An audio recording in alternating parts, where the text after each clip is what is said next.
கோவையில் தினமலர் வாசகர் குருமூர்த்தியின் வீட்டில் அமைக்கப்பட்டுள்ள கொலுவில் 250 ஆண்டுகள் பழமையான தஞ்சாவூர் பொம்மைகள் இடம்பெற்றுள்ளன.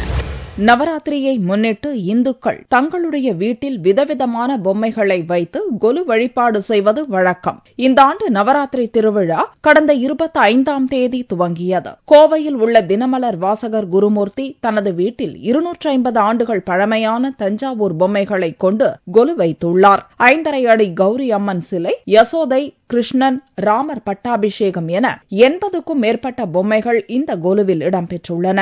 10 தலைமுறையை கண்ட இந்த கொலு பொம்மைகள் கல்யாண முருங்கையால் பிரத்யேகமாக செதுக்கப்பட்டவை. நம்ம பார்க்கறது இந்த கொலு எங்க வீட்டோட கொலு. இது புராதனமான கொலு.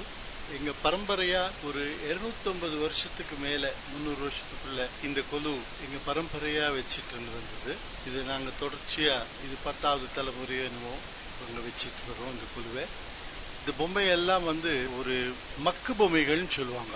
இது என்னன்னா பேஸ்ல ஒரு ஸ்கெலிட்டன் ஃபிகர் மாத்திரம் அந்த கல்யாண முருங்கைன்னு சொல்லக்கூடிய ஒரு மரத்துல பண்ணி அதுக்கு மேல மக்கு வச்சு இந்த வேலைப்பாடுகள்லாம் செஞ்சு கண்ணு மூக்கு எல்லாம் தீர்மானமா பண்ணிட்டு அதுக்கப்புறம் அதை ஃபினிஷ் பண்ணி அதுக்கு இந்த தஞ்சாவூர் படத்துல வர்ற மாதிரி ஆபரணங்களுக்கெல்லாம் தங்க ரேக்கெல்லாம் வச்சு கல்லுகள் எல்லாம் பதிச்சு கண்ணாடி கல்லுகள் எல்லாம் பதிச்சு எல்லாமே செஞ்சு இது ரொம்ப அற்புதமான வேலைப்பாடோட கூடிய பொம்மைகள்.